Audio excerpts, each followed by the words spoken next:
A very hard act to follow. There's only one more speaker before we unveil the monument.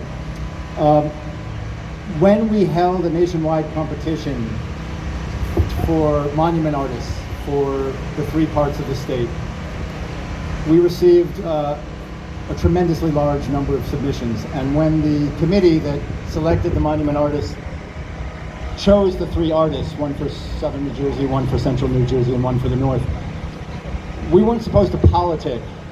We weren't supposed to make any claims for which of the artists we were hoping we would end up with.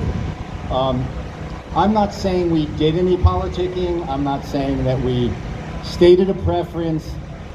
All I am saying is we're incredibly lucky to have ended up with Michelle Angela Ortiz.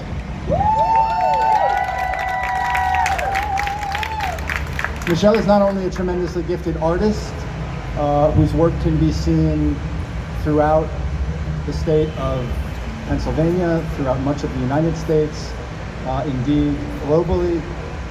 She's also an artist who is uniquely qualified for this kind of process. An artist who works out of community, who works out of listening to the stories and the histories of a particular community, of a particular people, and posing the kinds of questions that many artists don't ever ask.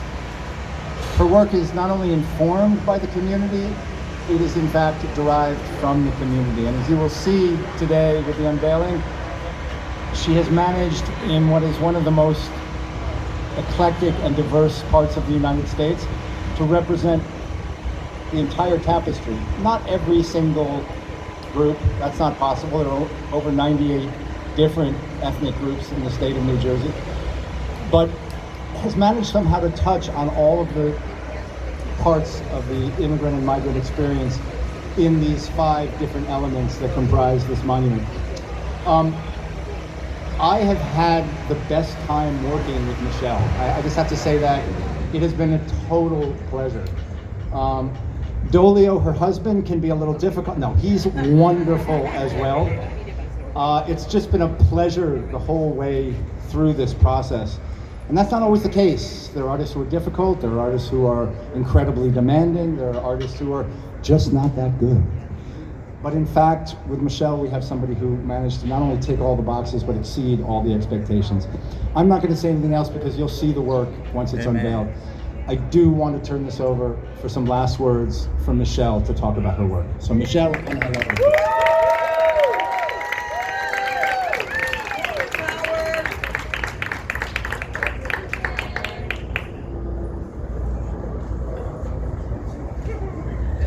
how's everyone doing?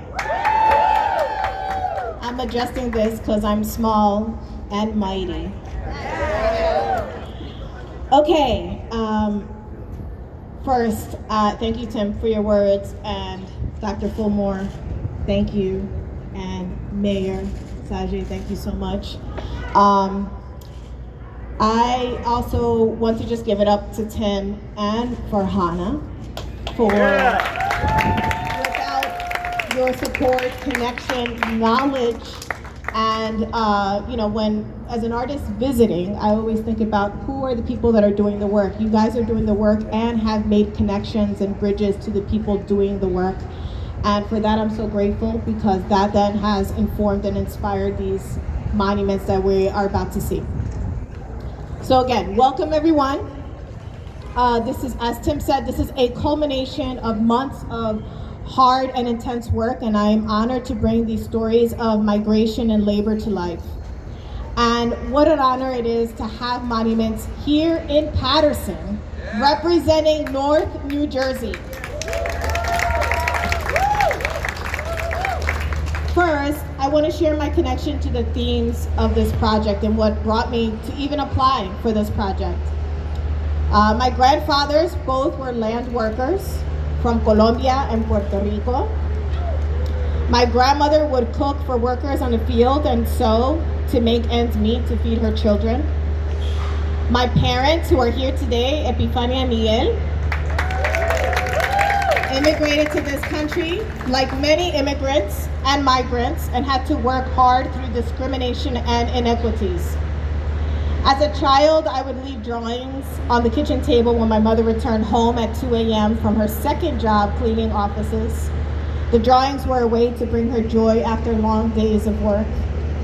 On some weekends, when my father wasn't working his 9-to-5 job, my father also cleaned floors at restaurants, and I loved sitting on the large scrubber machine as my father sang songs while moving me around the floor like an amusement park ride. I witnessed their dedication, hard work, calloused hands, and open hearts that continue to love me and my son and my husband and our family deeply. And I stand here as a fruit of their labor. So, my story, sorry.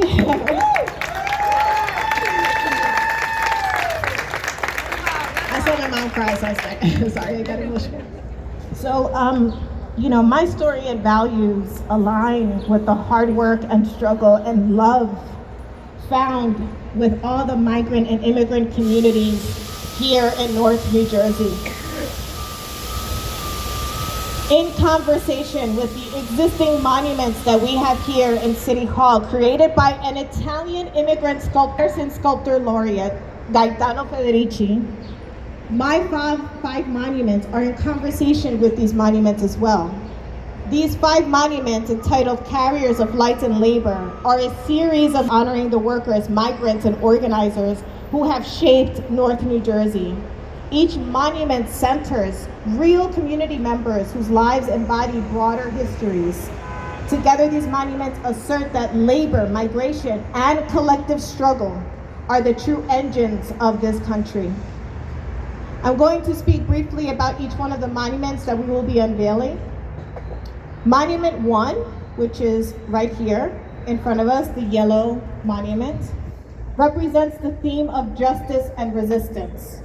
For Monument 1, I reimagined the historic seal of Paterson, which we can see above in a relief.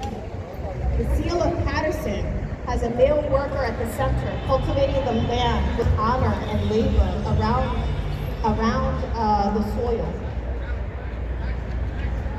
Excuse me, sorry.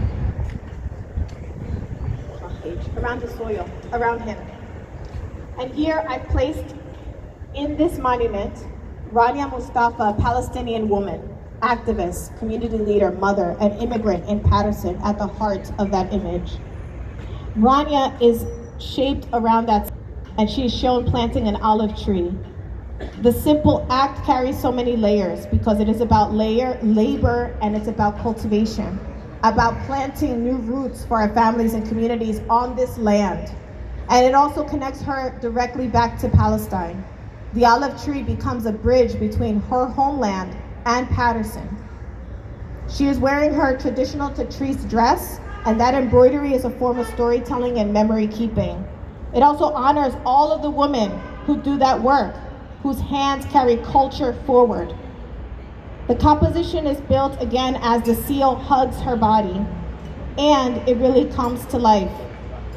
On the sides of the monument, you will find the patterns cut out, Tatrice patterns, and 2 phrases: justice at its best is love, and labor is entitled to all it produces. Labor is entitled to all that it produces comes from a phrase used during the labor strikes in North New Jersey in the 1900s, and Paterson is a critical place in which those labor strikes happened. There are small panels on Monument 1 of a ship and a painting of a photograph of Lewis Hines' photograph entitled Mother and Child, Italian, Ellis Island, and it was taken in 1905, which demonstrates the immigrants that crossed oceans to arrive here. Leading up to this monument is a water pattern on the ground representing the Passaic River and the many rivers and oceans and borders crossed by migrants and immigrants. Monument 2, I'll call the orange one, represents sacrifice and perseverance. Monument 2 focuses on Black migration and labor, especially the journey from the U.S. South to northern cities like Paterson. At the center is Dr. Joseph Fulmore, an elder Black educator who has been to teaching in Paterson, especially in color. And I think of someone else whose labor is knowledge, who's wearing and sharing stories. Dr. Fulmore's clothing references traditional West African dress, which he is wearing today, which traces his ancestry from his people from Senegal, and then his garment follows that story from Senegal to the south and then up to into North New Jersey. That does not just mark geography, it marks a life and a lineage. Okay? And the patterning on his shirt links his ancestral origins to his present in Paterson. Below are two panels. There are two historical images of Black workers. One shows a person cultivating the land in the South, North or South Carolina, reminding us of agricultural labor and the deep ties of migrants to the land. This is a bit out of order, so I'm sorry. Soil. And the other image moves us into industrial and urban work. Thank you. Coal mining, ship work, and all of the new industries that drew Black migrants north and dependent on their labor. The phrases, "A diamond is forged from pressure," and "they built the foundation," came from the many community dialogues conducted by our wonderful project team.